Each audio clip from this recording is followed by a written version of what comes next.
If some states get their way, an unofficial tradition could become required by law for presidential candidates. Lawmakers in New Jersey, Washington, and California have proposed a requirement for those running for the highest office in the land to turn over tax documents to get their names on the ballot. Revealing tax documents has been somewhat of a tradition since the 1970s, but President Trump upended that precedent when he refused to release his tax returns during the 2016 election. So there are all kinds of things in a tax return that really show you exactly what kinds of economic activities this person's been engaged in, what kind of deductions they take. So it's a real profile of the person's, economic activities, and I think that the American people are very interested in that. According to a recent Fox News poll, 72% of voters say presidential candidates should release their tax returns.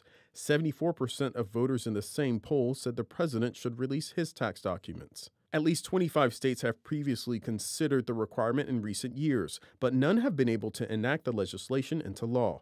In 2017, California and New Jersey state lawmakers sent similar bills to Democratic Governor Jerry Brown and Republican Governor Chris Christie, respectively, but both leaders rejected the legislation. And I think that the states are now recognizing that what was once a norm and tradition, expected of all presidential candidates, that they would release their tax returns, they now realize this has to be a legal requirement. And so I think we might see those states and other states follow suit.